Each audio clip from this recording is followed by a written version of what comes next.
जय हिंद दोस्तों, ज्ञानगम्य एकेडमी में आपका स्वागत है।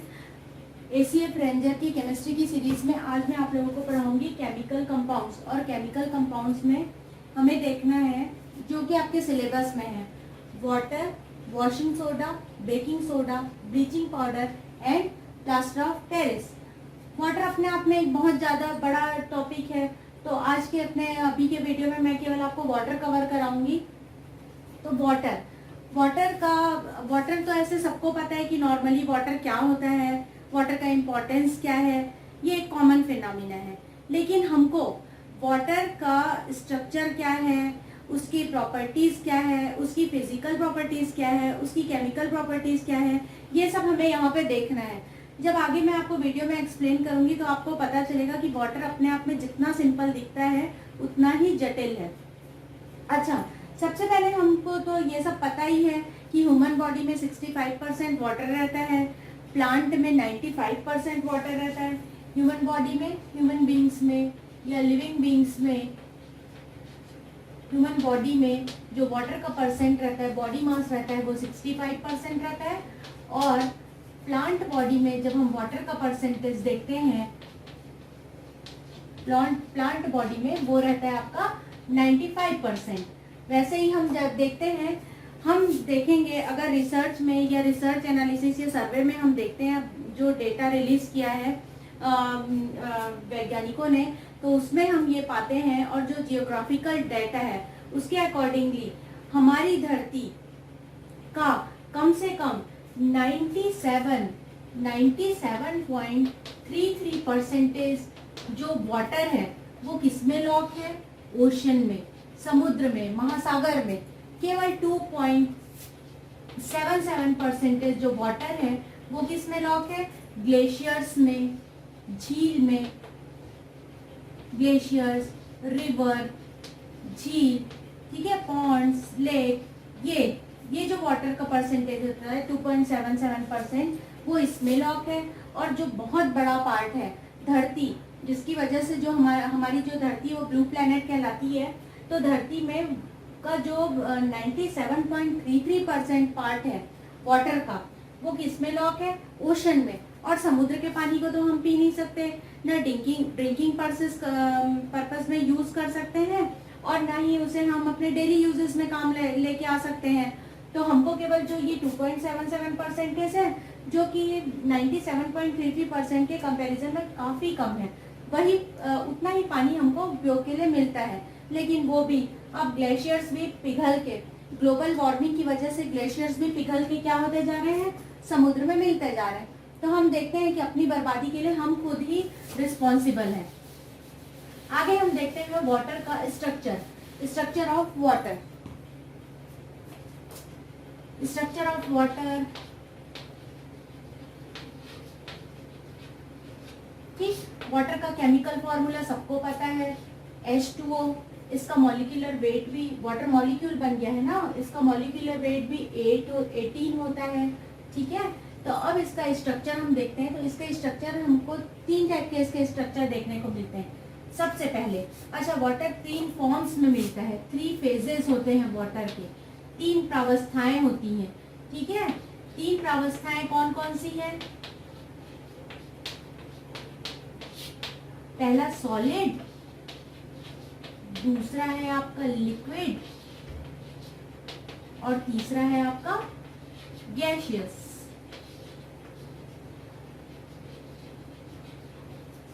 सॉलिड, लिक्विड, गैसियस, 3 रूप हैं वाटर के। या तो वो सॉलिड के फॉर्म में पाया जाएगा जिसको हम आइस बोलते हैं, लिक्विड के फॉर्म में पाया जाएगा, या गैस के फॉर्म में पाया जाएगा। तो अब हम इनका स्ट्रक्चर, सबसे पहले हम वाटर का स्ट्रक्चर देखते हैं। केमिकल फॉर्मूला आपको पता है, 2 हाइड्रोजन के 2 एटम और ऑक्सीजन के 1 एटम से मिलकर वाटर मॉलिक्यूल बनता है, जिसका एटॉमिक वेट है आपका 18, मॉलिक्यूलर वेट है 18 है। 3 फेजेस होती है, सॉलिड, लिक्विड, गैसियस। अब ये तीनों फेजेस को हमें डिस्क्राइब भी करना पड़ेगा। तो हम यहाँ पर देखते हैं वाटर का, सबसे पहले हम देखते हैं स्ट्रक्चर कैसा होता है। तो वाटर का स्ट्रक्चर होता है, वाटर में जो हाइब्रिडाइजेशन मिलता है, वाटर का स्ट्रक्चर जो होता है वो होता है, पहला हम इसमें देखते हैं वाटर के स्ट्रक्चर में हाइब्रिडाइजेशन। हाइब्रिडाइजेशन आप केमिकल बॉन्डिंग में पढ़ेंगे, आप लोगों को मैं बताऊंगी, लेकिन इस वक्त आपको केवल यही जानना जरूरी है कि वाटर का शेप कैसा है। तो हाइब्रिडाइजेशन, तो हम देखते हैं जब वाटर गैसेस फॉर्म में होता है तो उसका जो शेप होता है उसमें जो हाइब्रिडाइजेशन मिलता है sp3 हाइब्रिडाइजेशन। ये मैं आपको पढ़ाऊंगी आगे के लेक्चर्स में, आगे वीडियो लेक्चर्स में आप देखेंगे एस क्या है, पी क्या है, केमिकल बॉन्डिंग क्या है। बस इस टॉपिक के बाद हम केमिकल बॉन्डिंग स्टार्ट करेंगे, केमिकल कंपाउंड्स खत्म होने के बाद sp हाइब्रिडाइजेशन, एक s ऑर्बिटल होता है 3 p ऑर्बिटल से मिलके 3 p ऑर्बिटल से मिलता है और ये बनाता है sp3 हाइब्रिडाइजेशन।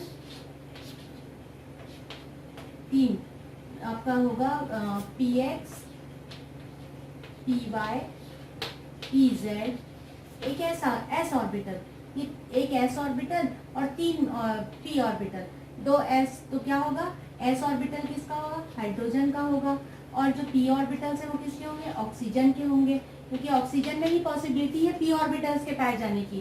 तो sp3 हाइब्रिडाइजेशन पाया जाता है कब, जब हमारा वाटर होता है गैसेस फेज में। अब sp3 हाइब्रिडाइजेशन में इसका वो क्या स्वरूप क्या होगा, तो इसका स्वरूप होता है ऑक्सीजन एटम बीच में, हाइड्रोजन और इधर हाइड्रोजन, ठीक, 2 लोन पेयर ऑफ इलेक्ट्रॉन्स होते हैं ऑक्सीजन के ऊपर में, ये इनके पास बॉन्डिंग के लिए कोई नहीं है, तो ये free lone pair of electrons होते हैं। इनके बीच में 2 बॉन्ड्स के बीच में जो जगह होती है उसको बोलते हैं बॉन्ड एंगल। ये 104 डिग्री 5 मिनट का बॉन्ड होता है, और इनके बीच की जो दूरी होती है वो 97.5 पिकोमीटर, पिकोमीटर का होता है 10 टू दी, पिकोमीटर का मतलब होता है 10 टू दी पावर -12 मीटर, मतलब इतना इसका बॉन्ड लेंथ होता है। अब हम देखते हैं ऐसे जब sp3 हाइब्रिडाइजेशन में जाते हैं तो हमको पता है sp3 हाइब्रिडाइजेशन होता है, उसमें शेप होता है टेट्राहेड्रल, ठीक, लेकिन ये टेट्राहेड्रल डिस्टॉर्टेड हो गया है। टेट्राहेड्रल यानी आप डायमंड का स्ट्रक्चर याद करिए,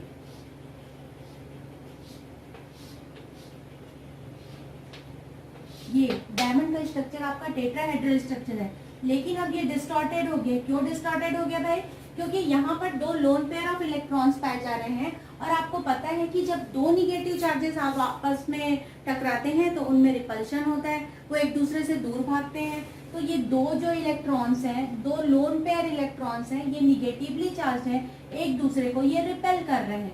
तो जब ये रिपेल करेंगे, एक दूसरे से दूर जाएंगे, तो इनके बीच का जो बॉन्ड एंगल है वो छोटा हो जाएगा।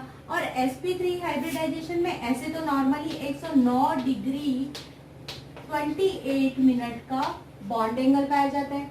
चूंकि अब यहाँ पे lone pair of electrons present हैं, ये एक दूसरे को रिपेल कर रहे हैं, तो ये जो बॉन्ड एंगल है वो क्या हो जाएगा, बाहर में आपका रिपल्शन हो रहा है तो ये क्या होगा, बॉन्ड एंगल छोटा हो जाएगा। इसकी वजह से ये वी शेप होते हैं,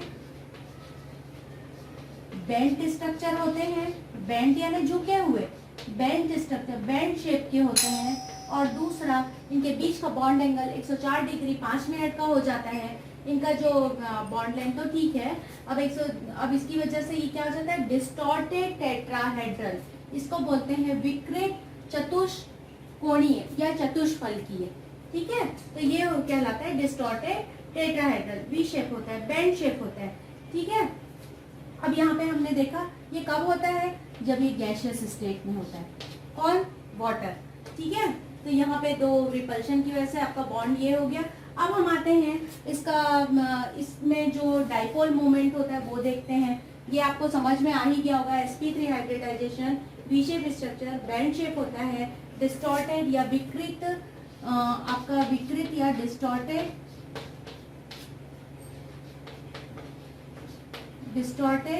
चतुष्फलकीय, ठीक है। Tetrahedral shape, V shape, band shape होता है, और sp3 हाइब्रिडाइजेशन होगा। अब हम इसका स्ट्रक्चर देखते हैं, पोलर स्ट्रक्चर।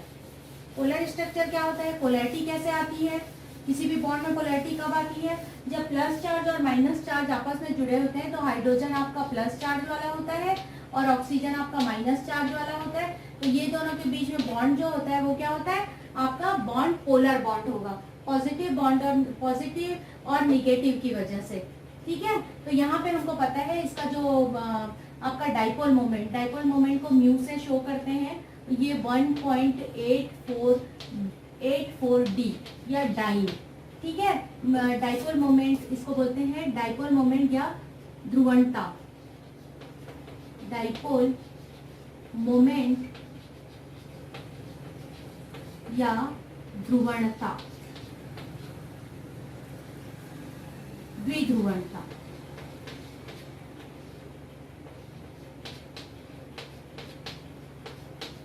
द्विध्रुवणता तो ये होती 1.84 टी के बराबर, ठीक है।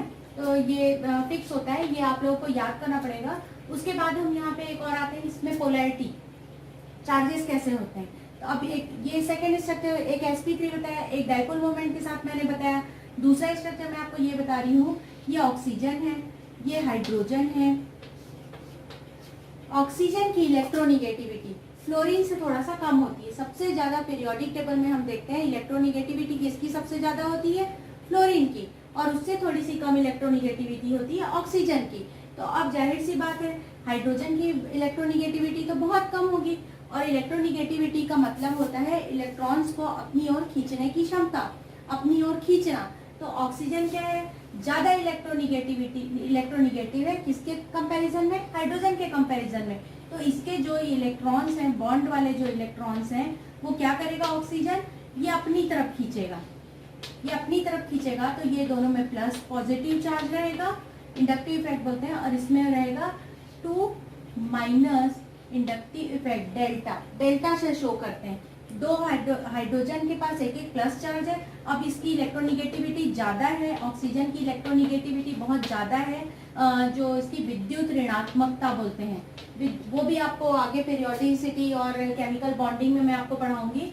तो विद्युत ऋणात्मकता होती है, वो ज्यादा होने की वजह से क्या करता है, इलेक्ट्रॉन्स को अपनी ओर खींच लेता है। तो यहाँ पे 2 निगेटिव चार्ज रहेगा और यहाँ पे सिंगल पॉजिटिवली चार्ज होंगे। इस तरीके से हमने वाटर का स्ट्रक्चर देखा। अब हमको ये देखना है कि वाटर अब हम पूरे किसी पॉट में वाटर भरा हुआ है। अब वो वाटर का एक मॉलिक्यूल तो है नहीं, बहुत से मॉलिक्यूल्स आपस में जुड़े हुए हैं। तो ऐसा कौन सा बंध है उनके बीच जिससे वाटर मॉलिक्यूल्स आपस में जुड़े हुए हैं, तो उस बॉन्ड को बोलते हैं हाइड्रोजन बॉन्डिंग। जो आपको मैं केमिकल बॉन्डिंग जब एक्सप्लेन करूंगी तो उससे मैं आपको हाइड्रोजन बॉन्डिंग में और अच्छे से बताऊंगी और उसका यूजेस बताऊंगी। यहाँ पे मैं आपको बताती हूँ हाइड्रोजन बॉन्डिंग किसे बोलते हैं। वाटर के मॉलिक्यूल्स के बीच में जो बॉन्ड मिलता है उसको बोलते हैं हाइड्रोजन बॉन्डिंग,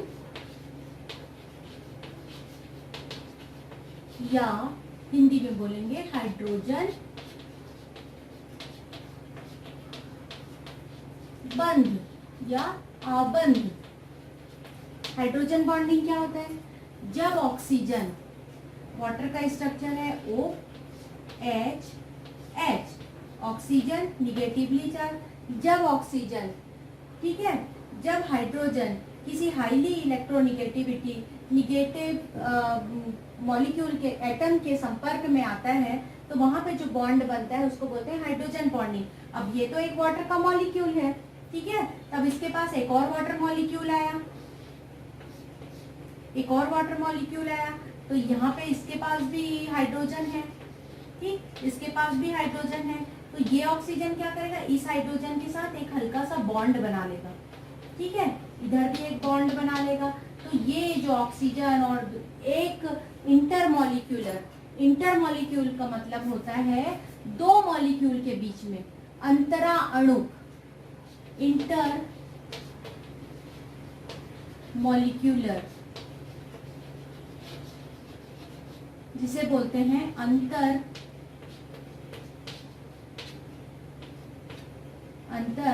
अणुक, इंटरमॉलिक्यूल, यानी दो मॉलिक्यूल्स के बीच में। ये एक वाटर मॉलिक्यूल है, ये दूसरा वाटर मॉलिक्यूल है, इसके ऊपर इलेक्ट्रॉन्स तो है ही, लोन पेयर ऑफ इलेक्ट्रॉन, इसी से बन। तो एक वाटर मॉलिक्यूल जब दूसरे वाटर मॉलिक्यूल से जुड़ता है तो उनके बीच में बहुत ही वीक बॉन्ड बनता है जिसको बोलते हैं हम हाइड्रोजन बॉन्ड, ठीक है। हाइड्रोजन से जब कोई हाईली इलेक्ट्रोनिगेटिव एटम जिस बॉन्ड से जुड़ता है उसको बोलते हैं हाइड्रोजन बॉन्ड। तो इस तरीके से जो वाटर में मिलता है आपका वो है इंटरमॉलिक्यूलर हाइड्रोजन बॉन्डिंग, ये वाटर में प्रेजेंट है। अब डिफरेंट डिफरेंट फॉर्म्स हैं वाटर के। ये आपका लिक्विड है, यहाँ पे मैंने बना के रखा हुआ है स्ट्रक्चर। ये आपका वाटर जब लिक्विड स्टेट में है, वाटर जब लिक्विड से गैसियस स्टेज में, मैंने आपको बताया था कि sp3 हाइब्रिडाइजेशन सिंगल मॉलिक्यूल है और इस तरीके से उसका स्ट्रक्चर मिलता है। अब ये लिक्विड स्टेज में क्या हो गया, इंटरमॉलिक्यूलर हाइड्रोजन बॉन्डिंग है। देखिए इस ऑक्सीजन का जो इस वाटर मॉलिक्यूल का जो हाइड्रोजन है, ये इस वाटर मॉलिक्यूल के हाइड्रोजन से हाइड्रोजन बॉन्डिंग द्वारा जुड़ा हुआ है। ये आपका हाइड्रोजन बॉन्डिंग है, H.B से मैं शो कर रही हूँ। तो दोनों के बीच में जो बंध लंबाई है वो 1.77 पिकोमीटर की है, और ऑक्सीजन और हाइड्रोजन के बीच तो 97.5 पिकोमीटर का बॉन्ड डिस्टेंस है ही। तो इस तरीके से लिक्विड में एक वाटर मॉलिक्यूल 4 वाटर मॉलिक्यूल्स के साथ हाइड्रोजन बॉन्डिंग बना के एक कॉम्प्लेक्स स्ट्रक्चर या जटिल स्ट्रक्चर बना लेता है। ये लिक्विड का मामला हुआ। अब आते हैं बर्फ के पास, आइस। जब वाटर अपने आइस फॉर्म में रहता है, बर्फ के फॉर्म में रहता है, तो क्या होता है, एक वाटर मॉलिक्यूल, ये आप याद रखेंगे, ये आपके एग्जाम में आ सकता है। जब लिक्विड फॉर्म में रहता है तो एक वाटर मॉलिक्यूल 4 वाटर मॉलिक्यूल से इंटर मॉलिक्यूलर हाइड्रोजन बॉन्डिंग से जुड़ा रहता है। जब आइस के फॉर्म में आते हैं तो एक वाटर मॉलिक्यूल वो 9 वाटर मॉलिक्यूल से हाइड्रोजन बॉन्डिंग के द्वारा जुड़ा रहता है। देखिए ये हाइड्रोजन बॉन्डिंग, ये सब एक एक वाटर मॉलिक्यूल हैं, ये सारे वाटर मॉलिक्यूल्स हैं, ये दूसरे से क्या कर रहे हैं, हाइड्रोजन बॉन्डिंग से जुड़े हुए हैं। इस तरीके से एक पिंजरे जैसा स्ट्रक्चर बनता है और इनके बीच में खाली स्पेस, वैकेंट स्पेस या रिक्त स्थान पाए जाते हैं। ये किसका स्ट्रक्चर है, आइस का, बर्फ का। ये लिक्विड का स्ट्रक्चर है, ये आइस का स्ट्रक्चर है। एक वाटर मॉलिक्यूल 9 वाटर मॉलिक्यूल से इंटरमॉलिक्यूलर बॉन्डिंग किया, वहां पे एक वाटर मॉलिक्यूल 4 वाटर मॉलिक्यूल से इंटरमॉलिक्यूलर हाइड्रोजन बॉन्डिंग बनाया। तो अब ये जो आइस का स्ट्रक्चर है, ये इस तरीके का केस टाइप का स्ट्रक्चर आपको दिख रहा है, पिंजरे के जैसा, बीच में वैकेंट स्पेस, रिक्त स्थान दिख रहा है। तो ये क्या होगा आपका, ये बर्फ का, वाटर के आइस फॉर्म, सॉलिड फॉर्म का स्ट्रक्चर है। ठीक है, यहाँ तक क्लियर हो गया। अब आपने देखा होगा कि ठंडी जगहों में, या टीवी में देखा होगा, रियल देखा होगा, जैसा भी देखा होगा आपने, या अपने घर में ही देखा होगा कि जब हम फ्रिज से बर्फ निकालते हैं और किसी कोल्ड ड्रिंक के ग्लास में डालते हैं, कोल्ड ड्रिंक की बोतल कोल्ड ड्रिंक के ग्लास में डालते हैं या पानी में डालते हैं, तो हम देखते हैं, हम ये पाते हैं कि ये जैसे वाटर है तो बर्फ यहाँ पे तैरती रहती है। इसका कारण क्या है, इसका कारण है बहुत ही सिंपल सा फंडा है। ये देखिए आप, हाइड्रोजन जब इंटरमॉलिक्यूलर हाइड्रोजन बॉन्डिंग होती जाती है वाटर में, तो हम देखते हैं उसका वॉल्यूम बढ़ता जाता है, आयतन बढ़ता जाता है। तो आपको ये बचपन से आप लोगों ने पढ़ा होगा, घनत्व बराबर द्रव्यमान बटे आयतन, ठीक, density is equal to mass by volume. तो जैसे जैसे इंटरमॉलिक्यूलर हाइड्रोजन बॉन्डिंग बढ़ती जाती है, तो हमने देखा था लिक्विड में एक वाटर मॉलिक्यूल 4 वाटर मॉलिक्यूल से जुड़ रहा है। अब हमने आइस में आए तो आइस में हमने देखा कि एक वाटर मॉलिक्यूल 9 वाटर मॉलिक्यूल के साथ हाइड्रोजन बॉन्डिंग बना रहा है। तो हम देखते हैं जब आइस का स्ट्रक्चर लेता है वाटर, जब बर्फ के फॉर्म में जमता है, तो उसका वॉल्यूम अपने ओरिजिनल वॉल्यूम से बहुत ज़्यादा होता है। तो आपको पता है जब वॉल्यूम ज़्यादा होगा, ये देखिए दोनों में इन्वर्सली प्रोपोर्शनल है, 1/v। जब वॉल्यूम ज़्यादा होगा तो डेंसिटी कम होगी, डेंसिटी कम होगी तो द्रव्यमान कम होगा, द्रव्यमान कम होगा मतलब कि भार कम होगा, और भार कम होगा तो वो वाटर अपने आइस या बर्फ हल्का होके पानी से क्या होगा, वो अपने को फिर समझ में आ जाता है कि हाँ पानी से बर्फ हल्का है, और इसीलिए हम बर्फ को पानी में तैरते हुए देखते हैं। तो उसका रीजन आपको पता चल गया कि क्यों वॉल्यूम ज़्यादा, आइस में वॉल्यूम ज़्यादा होता है, उसमें खाली जगह बहुत ज़्यादा होती है, बीच बीच में वैकेंट स्पेस बहुत ज़्यादा होता है, और वाटर के कंपैरिजन में उसका वॉल्यूम बहुत बढ़ जाता है। वॉल्यूम बढ़ेगा तो डेंसिटी या घनत्व कम हो जाएगा, घनत्व कम हो जाएगा, भार कम हो जाएगा, और भार कम होने की वजह से हल्के होके ये पानी में तैरने लग जाएंगे। ठीक है, तो अब आपको ये भी पता चल गया भाई कि बर्फ पानी में क्यों तैरता है। ठीक, अब हम कुछ इसकी प्रॉपर्टीज देखेंगे, फिजिकल प्रॉपर्टीज। हमें इसे ऐसे ही हेडिंग में पढ़ना है। सबसे पहले मतलब किसी भी केमिकल कंपाउंड की स्टडी हम ऐसे ही करेंगे। सबसे पहले मैं आपको स्ट्रक्चर बताऊंगी, उसका केमिकल फॉर्मूला बताऊंगी, फिर प्रिपरेशन बताऊंगी, फिजिकल प्रॉपर्टीज बताऊंगी, केमिकल प्रॉपर्टीज बताऊंगी, फिर उसके यूजेस बताऊंगी। ठीक है, वाटर में भी हम स्ट्रक्चर देख चुके हैं। अब हम आते हैं फिजिकल प्रॉपर्टीज में। वाटर की फिजिकल प्रॉपर्टीज क्या होती है? फिजिकल या भौतिक गुण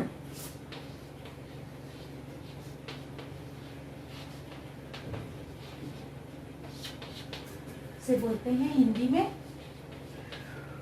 भौतिक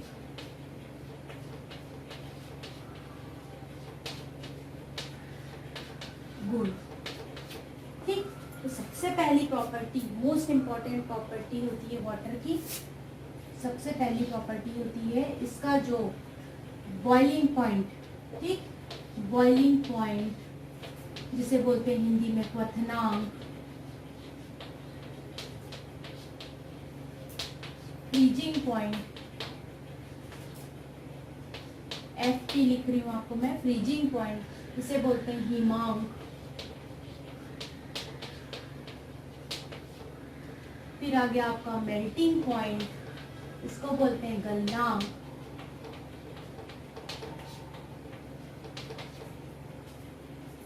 ठीक, ये है बॉइलिंग पॉइंट। बॉइलिंग पॉइंट का मतलब होता है जिस टेम्परेचर पे वाटर आपका बॉयल होता है, बॉइलिंग पॉइंट। ठीक, ये है आपका फ्रीजिंग पॉइंट, मतलब जिस टेम्परेचर पे वाटर आपका जमता है। उसके बाद ये है आपका मेल्टिंग पॉइंट, मेल्टिंग का मतलब होता है पिघलता है। ये सब बहुत ज्यादा होते हैं, मैक्सिमम होते हैं। क्यों? Due to hydrogen bonding. जो हाइड्रोजन बॉन्डिंग उसमें प्रेजेंट होता है उसकी वजह से वाटर का boiling point, freezing point, melting point, ये सब बहुत ज़्यादा होता है। ठीक है, हाइड्रोजन बॉन्डिंग को तोड़ने में थोड़ी एनर्जी ज़्यादा लगती है। टेम्परेचर, एनर्जी का मतलब होता है हीट देना पड़ता है, तो इसलिए वो बहुत ज़्यादा टेम्परेचर लेके बॉयल होगा। ठीक, सेकेंड प्रॉपर्टी इसकी है, इसकी जो पानी की जो विशिष्ट ऊष्मा है, विशिष्ट ऊष्मा या स्पेसिफिक हीट बोलते हैं, हीट मैक्सिमम होती है, बहुत ज़्यादा होती है। ठीक है, उसकी थर्मल कंडक्टिविटी और गुण पाया जाता है उसमें, थर्मल कंडक्टिविटी, ऊष्मा चालकता और सरफेस टेंशन।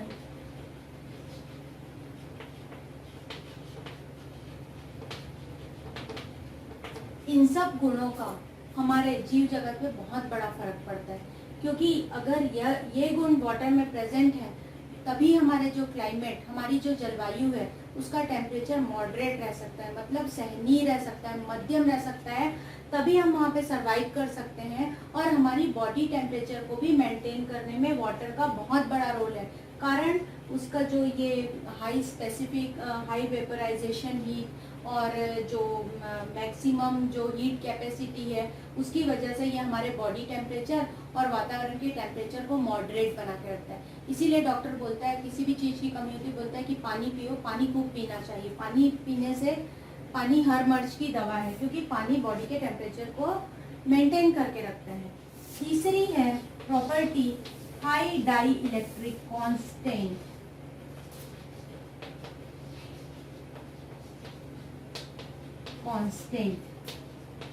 जिसकी वजह से पानी यूनिवर्सल सॉल्वेंट कहलाता है।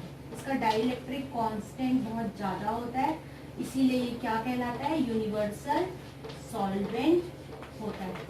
ठीक, एक चौथा है आपका D2O, ड्यूटीरियम वाटर। ये हैवी वाटर कहलाता है, हैवी वाटर कहलाता है। इसका न्यूक्लियर प्लांट्स वगैरह में यूज़ करते हैं, हैवी वाटर का बैटरी में भी इसका यूज़ करते हैं। ये हैवी वाटर का भी हीट कैपेसिटी बहुत ज़्यादा होता है, ये भी बहुत यूज़फुल होता है। मेन हमको मतलब है बॉइलिंग पॉइंट, विशिष्ट ऊष्मा और हाई डाइलेक्ट्रिक कांस्टेंट, जिसकी वजह से क्या होता है, ये यूनिवर्सल सॉल्वेंट कहलाता है। ये तो फिजिकल प्रॉपर्टीज हो गई। अब हम आते हैं इसकी केमिकल प्रॉपर्टीज में।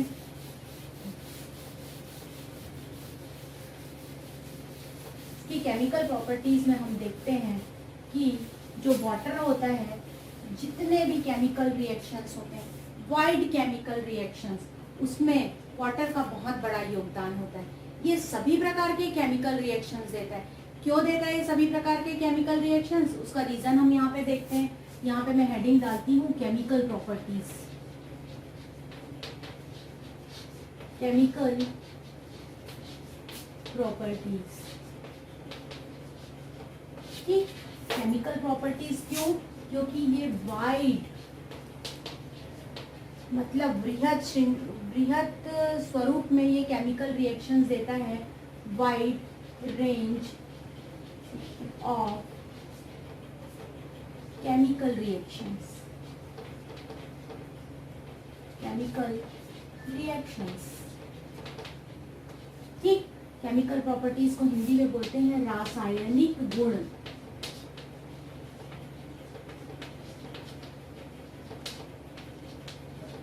रासायनिक गुण हम देखते हैं wide range of chemical reactions देता है।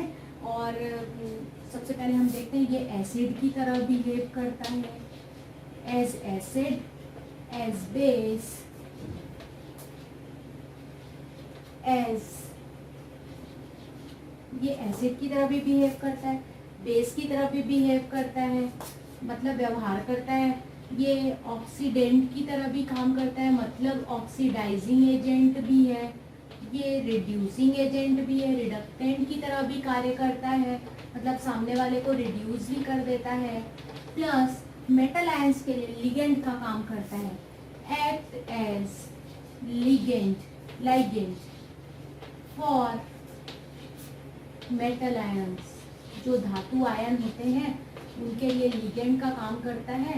ये लिगेंड क्या होता है ये भी मैं आपको बताऊंगी जब इसका केमिकल रिएक्शन आएगा। तो सबसे पहले हम देखते हैं एसिड बेस रिएक्शन, ठीक है।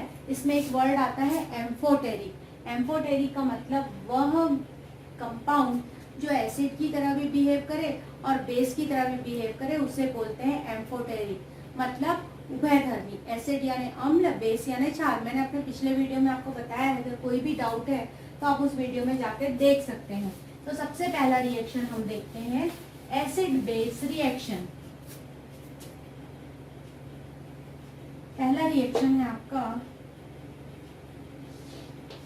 एसिड बेस रिएक्शन, ठीक। एम्फोटेरिक या उभयधर्मी। उभय का मतलब ही होता है जो दोनों प्रकार का गुण रखे, ठीक। एसिड बेस, अब एसिड की तरह सबसे पहले हम देखते हैं वाटर एसिड। आपको मैंने बताया था मेरे प्रीवियस वीडियो में, जो हाइड्रोजन डोनर होता है अकॉर्डिंग टू आर्हेनियस थ्योरी वो एसिड होता है, और जो हाइड्रोक्सिल आयन डोनर होता है वो बेस होता है। ब्रॉन्स्टेड लॉरी साहब ने भी बताया था कि जो हाइड्रोजन डोनर होता है वो एसिड होता है, लेकिन उन्होंने बताया कि जो हाइड्रोजन एक्सेप्ट करता है वो बेस होता है। तो हम यहाँ पे देखते हैं water first plus first A हम देखते हैं एज एसिड। ये सेम रिएक्शन मैंने आपको अपने एसिड बेस वाले वीडियो में बताया था एज एसिड। तो जब भी वाटर अमोनिया से रिएक्शन करता है, ये वाटर है ये अमोनिया है, जब ये रिएक्शन करता है तो ये क्या करता है, हाइड्रोजन आयन ग्रहण करता है, NH4 प्लस आयन बनता है, और NH4 आयन बनता है और यहाँ पे OH माइनस आयन बनता है। तो हम देखते हैं यहाँ पे वाटर क्या कर रहा है, हाइड्रोजन को डोनेट कर रहा है, तो वो एसिड होगा, और अमोनिया एक्सेप्ट कर रहा है, वो बेस होगा, बेस बन करके ये एसिड 1, एसिड 2,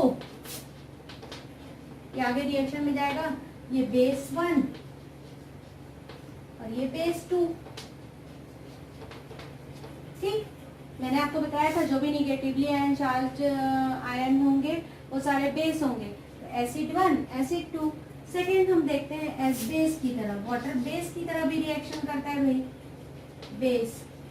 हम देखते हैं जब वाटर हाइड्रोजन सल्फाइड के साथ रिएक्शन करता है, एचएस के साथ रिएक्शन करता है, तो ये क्या करता है, हेल ग्रुप के साथ हाइड्रोजन, तो ये क्या करता है, ये अपना हाइड्रोजन इसको देता है।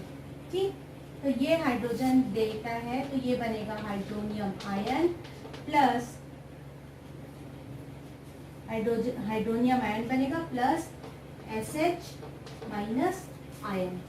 ठीक, तो ये आपका बना बेस 1। और देखिए यहाँ पे ये हाइड्रोजन ले रहा है हाइड्रोजन सल्फाइड से, तो ये क्या होगा, वाटर यहाँ बेस की तरह रिएक्ट करेगा। ये आपका एसिड 1, ये बेस 1, ये आपका हो गया बेस 2, और ये बेस 2 और ये एसिड 2। ठीक, तो हम यहाँ पे देखते हैं एसिड की तरह भी रिएक्ट करता है, बेस की तरह भी रिएक्ट करता है, मतलब ये क्या है, एम्फोटेरिक है। सेकेंड हम रिएक्शन लेते हैं, फर्स्ट रिएक्शन हो गया आपका acid base reaction. Second reaction हम देखते हैं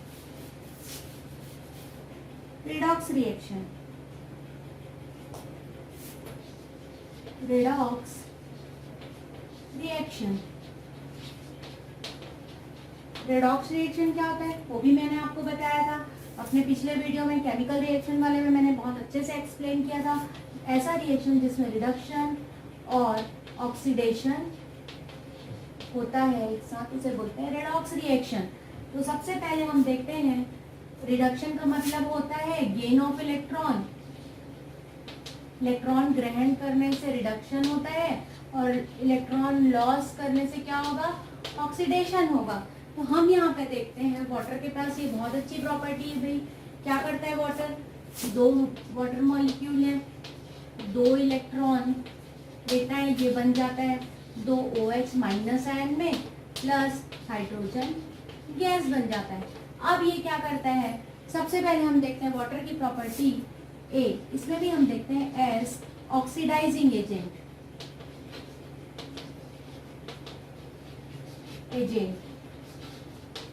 मतलब ऑक्सीकारक।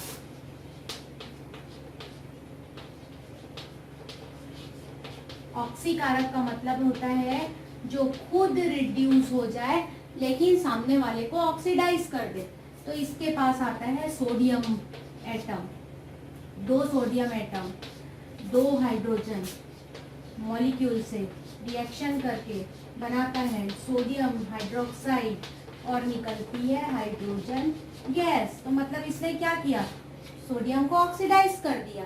तो यहाँ पे क्या हुआ, वाटर क्या है, ऑक्सीडाइजिंग एजेंट की तरह कार्य करता है। ये तो पहला रिएक्शन हुआ। एक और रिएक्शन देख लेते हैं, जब वाटर, जब रेड हॉट लाल गर्म लाल कोक में, कोक कार्बन का एक रूप है, ठीक है, रेड हॉट कोक में, ये रेड हॉट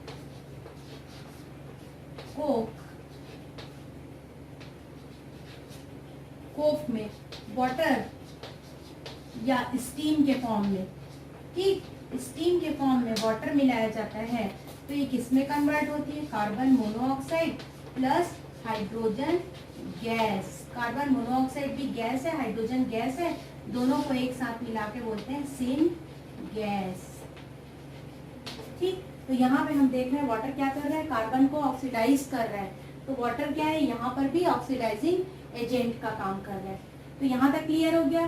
फर्स्ट हमने देखा रेडॉक्स रिएक्शन में वाटर रेडॉक्स रिएक्शन भी देता है भाई, पहले एज ऑक्सीडाइजिंग एजेंट और अब देखते हैं ऑक्सीकारक में मैंने बताया सोडियम को ऑक्सीडाइज कर दिया, इधर रेड हॉट कोक को ऑक्सीडाइज कर दिया। सिन गैस, ये आपके एग्जाम में आ सकता है कि मोस्ट प्रोबेबल क्वेश्चन है कि सिन गैस का फॉर्मूला क्या है। तो कार्बन डाइऑक्साइड प्लस हाइड्रोजन दे देगा, कार्बन डाइऑक्साइड प्लस वाटर दे देगा, उसके बाद फिर कार्बन मोनोऑक्साइड प्लस हाइड्रोजन दे देगा, और फोर्थ ऑप्शन है नन ऑफ दिस दे देगा। तो आपको लगाना है carbon monoxide plus hydrogen gas में। ठीक है, अब हम सेकंड देखते हैं reduction as reducing agent. Water का क्या फंक्शन है next? Reducing agent. B as reductant, या इसी को हम बोलते हैं अपचायक।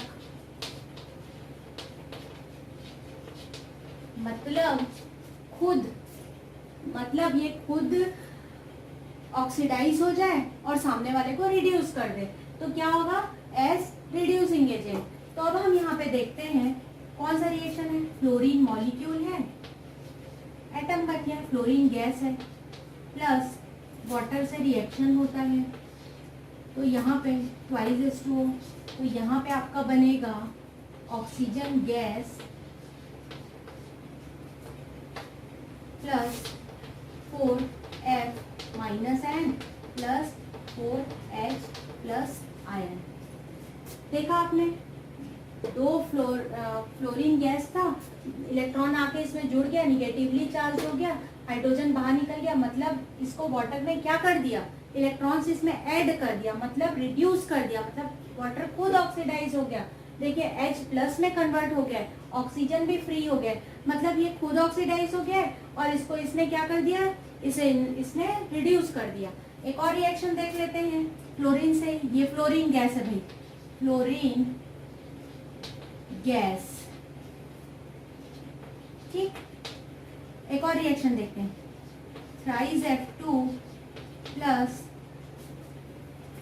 H2O इज इक्वल टू आपका बनेगा इस समय ओजोन गैस बनेगा, plus 6F minus ion plus 6H plus ion. ठीक,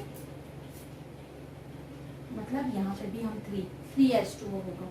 यहाँ पे भी हम देखते हैं ओजोन गैस बनती है, क्लोराइड आपका ये रिड्यूस हो गया, और हाइड्रोजन आयन मतलब ये वाटर ऑक्सीडाइज हो गया, ऑक्सीजन भी अकेला रह गया, हाइड्रोजन भी अकेला रह गया, तो वो क्या किया? इसने फ्लोरीन को रिड्यूस कर दिया। तो इस तरीके से हम देखते हैं कि ऑक्सीडाइजिंग एजेंट की तरह भी कार्य करता है, रिड्यूसिंग एजेंट की तरह भी कार्य करता है, एसिड की तरह भी वर्क कर लिया उसने, बेस की तरह भी वर्क कर लिया। अब हम इसका नेक्स्ट वो एक और बहुत मोस्ट इम्पॉर्टेंट रिएक्शन है जो कि आपका लिविंग बींग्स में जो कि बहुत ही अच्छा रोल करता है, ये है फोटोसिंथेसिस। फोटोसिंथेसिस का रिएक्शन में carbon dioxide x molecule of photosynthesis बहुत ही अच्छा ऑक्सीडाइजिंग एजेंट है। ये फोटोसिंथेसिस में बहुत काम करता है। फोटोसिंथेसिस तो आप जानते ही होंगे, ये हम बचपन से पढ़े हैं हमने, इसे बोलते हैं प्रकाश संश्लेषण।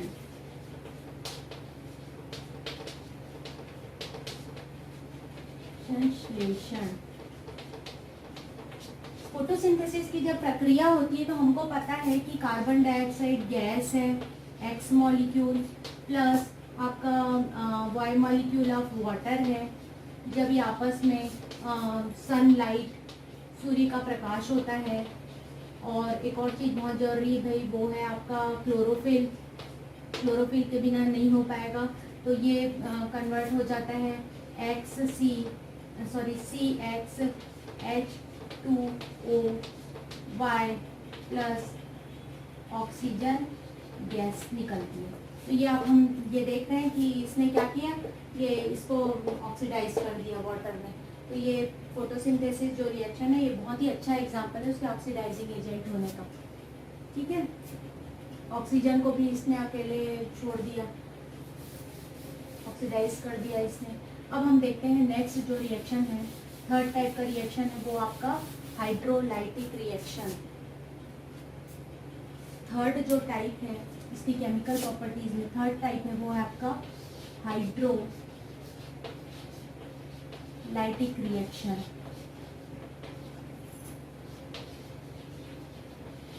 ठीक, हाइड्रोलाइटिक रिएक्शन क्या होता है? वाटर का ब्रेक डाउन होता है। वाटर किस में ब्रेक डाउन होता है? ये H+ आयन और OH- आयन। ये किसी भी कैटायन, ये किसी भी अगर कंपाउंड से मिलते हैं तो जो इसका H+ वाला भाग है उस कंपाउंड के एनायन से रिएक्शन कर लेता है, और जो H- वाला है वो किससे रिएक्शन कर लेता है? कैटायन से रिएक्शन कर लेता है। तो हाइड्रोलाइटिक रिएक्शन बहुत ही इंपॉर्टेंट रिएक्शन है पूरे इनऑर्गेनिक केमिस्ट्री और ऑर्गेनिक केमिस्ट्री में। तो हम यहाँ पे देखते हैं कि जब कैल्शियम ऑक्साइड आता है, वाटर के साथ मिलता है, तो वो क्या करता है? कैल्शियम 2+ आयन, O2- आयन, ठीक। तो इसका H+ आयन और OH- आयन, तो ये क्या करता है? कैल्शियम हाइड्रोक्साइड में कन्वर्ट हो जाता है। मतलब इसने कैल्शियम ऑक्साइड का क्या कर दिया? हाइड्रोलिसिस कर दिया, ठीक। वैसे ही सल्फर डाइऑक्साइड, वैसे ही आता है आपका सल्फर डाइऑक्साइड। ये गैस है सल्फर, ये कैल्शियम ऑक्साइड है, ऑक्साइड। ये आपको मैंने बताया था स्लेग्ड लाइन, स्लेग्ड लाइन या कैल्शियम हाइड्रोक्साइड, ठीक। वैसे ही हम देखते हैं सल्फर डाइऑक्साइड के साथ वाटर रिएक्शन करता है। ये सल्फर डाइऑक्साइड गैस है तो क्या बनती है? H2SO3, सल्फ्यूरस एसिड, ठीक है। तो हाइड्रोलाइटिक रिएक्शन के अनगिनत एग्जांपल्स हैं। मैं आपको केवल इतना ही बता देती हूँ क्योंकि आपको बहुत अंदर नहीं जाना है, सुपरफिशियली पढ़ना है। इतना भी ज़्यादा सुपरफिशियली नहीं पढ़ना है कि थोड़ा कंसेप्ट भी आप नहीं जान पाए। कंसेप्ट बनाने के लिए मुझे थोड़ा अंदर घुसना पड़ रहा है। उसके बाद हम फोर्थ टाइप का रिएक्शन है,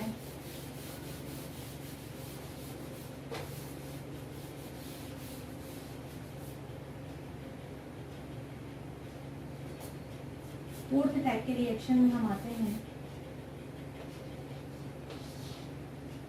फोर्थ टाइप का रिएक्शन है आपका कॉम्प्लेक्स फॉर्मेशन, कॉम्प्लेक्सेशन या संकुल फॉर्मेशन, कॉम्प्लेक्स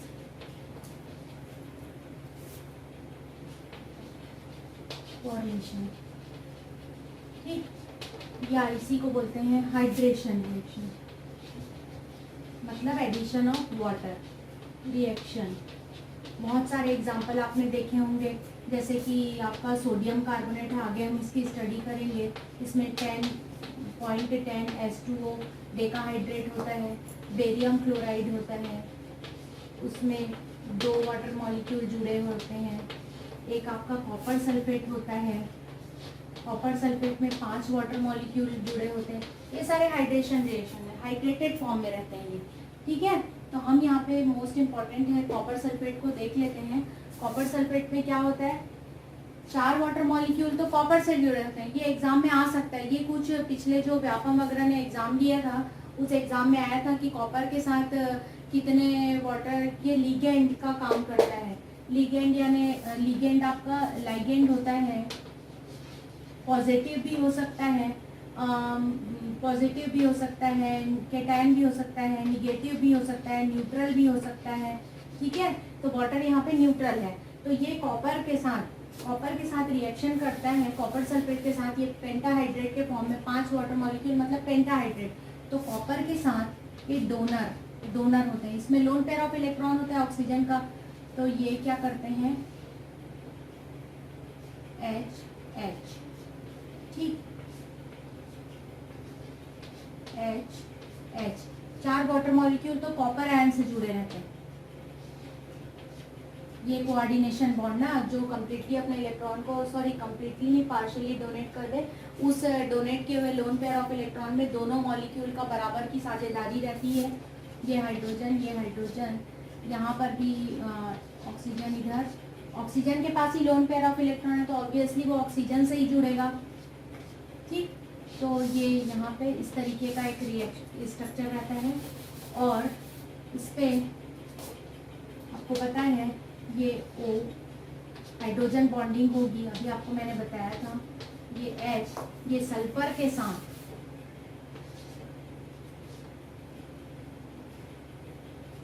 सल्फर आपका जो कॉपर सल्फेट है SO4 होता है, O O O, यहाँ पे भी O होगा, ये डबल बॉन्ड, ये हाइड्रोजन बॉन्डिंग होती है। तो एक वाटर मॉलिक्यूल सल्फर डाइऑक्साइड के साथ जुड़ा रहता है और 4 वाटर मॉलिक्यूल किसके साथ रहेगा, कॉपर के साथ। ये क्वेश्चन आ सकता है, मैं बार बार बोल रही हूँ कि मोस्ट प्रोबेबल है। मुझे ऐसा लग रहा है कि अभी पेपर का लेवल थोड़ा वो उठाएगा, तो PSC वाले पेपर का लेवल थोड़ा उठाएंगे, क्योंकि पिछले बार का पेपर तो बहुत ही सिंपल पेपर था।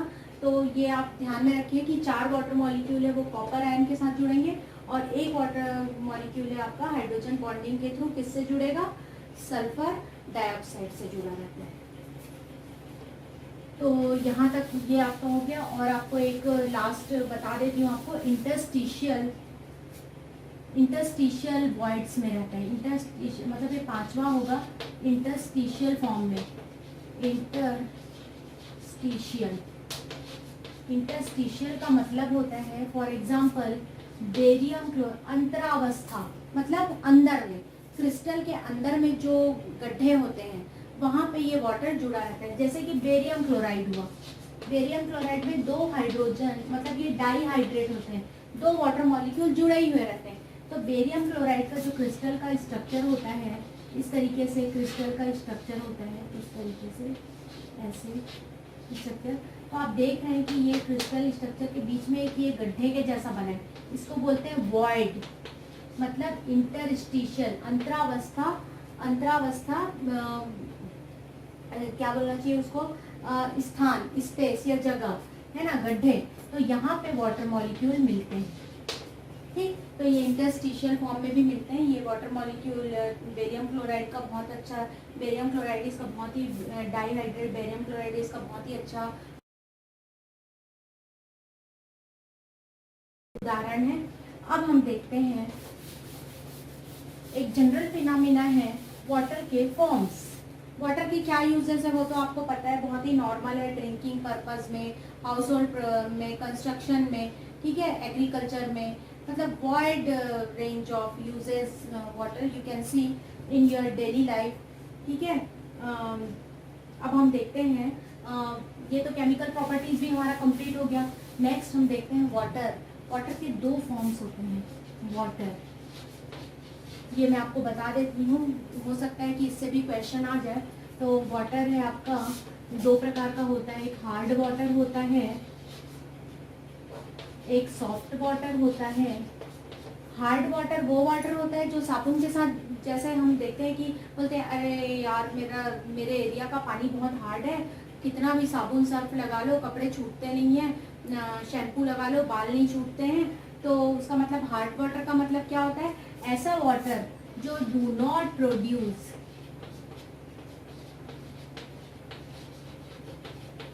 लेदर या फोम विथ सोप, ठीक। और ये आसानी से प्रोड्यूस, ये आसानी से झाग देते हैं लेदर, ठीक, इजीली प्रोड्यूस। लेदर का मतलब होता है झाग, ये साबुन के साथ आसानी से झाग देते हैं, झाग नहीं देते वो हार्ड वाटर है।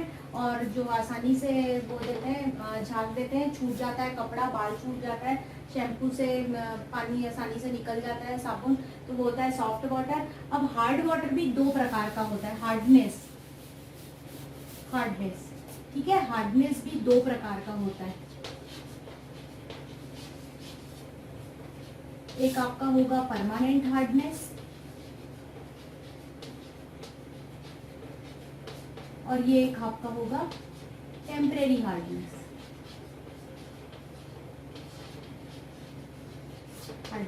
परमानेंट यानी स्थायी और अस्थायी, ठीक। हार्डनेस को बोलते हैं कठोरता, permanent hardness, temporary hardness. Temporary hardness क्या होता है, सिंपल हम अगर पानी को बॉईल करेंगे तो वो क्या हो जाएगा, उसकी हार्डनेस दूर हो जाएगी। तो हार्डनेस के बहुत सारे कारण होते हैं। पानी में जो बाइकार्बोनेट आयंस होते हैं, क्लोराइड होता है, सल्फेट आयन होते हैं, और आपका कैल्शियम होता है, मैग्नीशियम होता है। ये सब क्या होता है, हार्डनेस के लिए रिस्पॉन्सिबल आयन्स होते हैं जो पानी में प्रेजेंट होते हैं। तो टेम्परेरी हार्डनेस जो होता है वो बाइकार्बोनेट आयन के कारण होता है, SCO3 माइनस आयन के कारण। ठीक है, तो ये क्या होता है, सिंपल हम पानी को उबालते हैं और पानी की जो कठोरता है वो दूर हो जाती है।